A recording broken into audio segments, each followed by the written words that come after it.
Estamos de regreso en la audiencia. Nos acompaña Román Castellanos, observador externo de las elecciones desde Guatemala. Bienvenido, Román. Gracias, qué gusto estar aquí.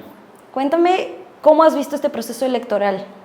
Bueno, ha sido un proceso electoral bastante tranquilo, por lo menos este día, según los recorridos en los diferentes recintos electorales que hicimos varios de los que integramos la misión de observación electoral que estoy acompañando. Estuvimos en varios recintos de la Ciudad de México y del Estado de México.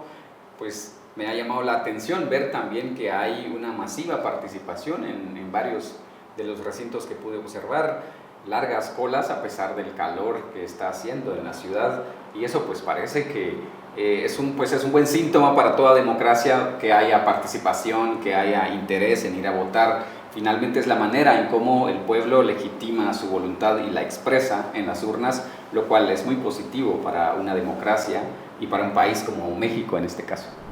Oye, y recientemente hubo un gran proceso electoral en Guatemala, una acción democrática. Quisiera que me platicaras un poco a profundidad de esto y la comparativa que percibes con el movimiento en México. Bueno, en realidad el proceso electoral en Guatemala, en las urnas, lo que pasó el día de las elecciones, cuando los guatemaltecos y las guatemaltecas salieron a votar, fue bastante ejemplar, al igual que el día de hoy. No hubo buena participación, bastantes jóvenes se involucraron en todo el proceso electoral.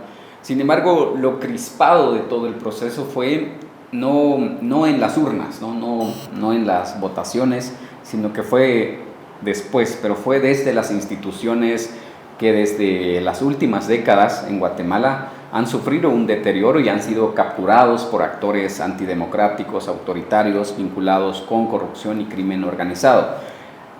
El pueblo de Guatemala expresó su voluntad en las urnas de manera pacífica y ejemplar, y esta voluntad fue la que no les gustó a algunos sectores en Guatemala, y desde las instituciones intentaron torpedearlo de muchas maneras, desde la suspensión de la personalidad jurídica del partido al cual pertenezco, el partido Semilla, y también poner en cuestión todo el proceso desde un reconteo, una impugnación de los resultados que se declararon oficiales 15 días después, algo que nunca había pasado en Guatemala, y además señalar de varios vicios el órgano electoral. Pero todo eso pasó ya después de lo que sale en las urnas, así que digamos que lo que pasó en Guatemala en las urnas se puede comparar con lo que vemos hoy en las urnas, en los diferentes centros de votación en la Ciudad de México.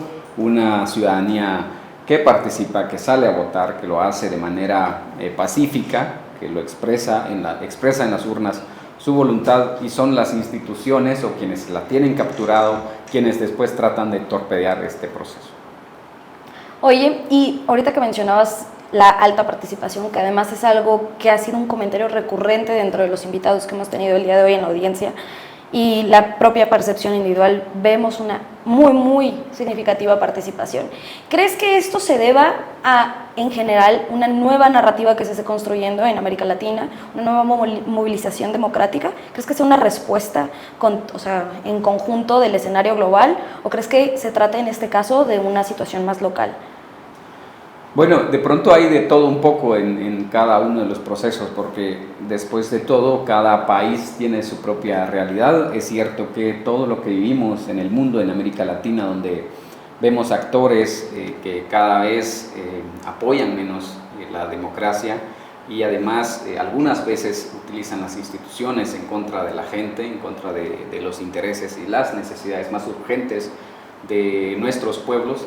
También es cierto que hay de pronto una generación que sale también a defender la democracia, a defender los procesos democráticos como una manera finalmente un medio para poder expresar su voluntad y elegir a sus propias autoridades, o bien vincularse con partidos o actores con quienes se ven reflejados, o en quienes imprimen sus esperanzas, por ejemplo.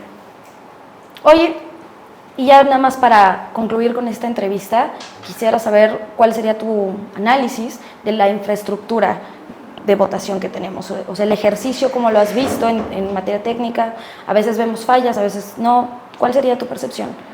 En general, todo proceso electoral tiene ciertas fallas, no todo sale al 100%, y en Guatemala lo decimos con mayor firmeza, porque son a veces esas pequeñas fallas o esos pequeños errores de pronto los que algunos actores pueden sobredimensionar porque les interesa, ¿no? Pero en general, si estas pequeñas fallas suelen ser mínimas en general y no inciden necesariamente en el gran resultado o en lo que al final de cuentas la gente quiere decir, creo que no habría que ponerle tanta atención, o en todo caso, si los hay, pues lo mejor es corregirlas y en las próximas elecciones seguir mejorando estos procesos, porque de eso se trata. Al final de cuentas, cada proceso electoral es distinto. Nosotros en Guatemala, dentro de la ley electoral y de partidos políticos, establece que después de cada proceso electoral se debe instalar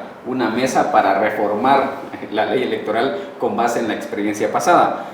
Estas reformas no necesariamente se materializan al final de cuentas, pero hay una intención y una claridad de que en cada proceso pueden haber algunas cosas que de pronto afecten en lo mínimo la situación, pero que no tienen impacto global en el resultado o en la voluntad que la gente quiere expresar.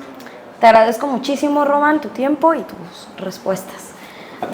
Amigos de la audiencia, continuamos en unos momentos ya para seguir con el cierre de casillas.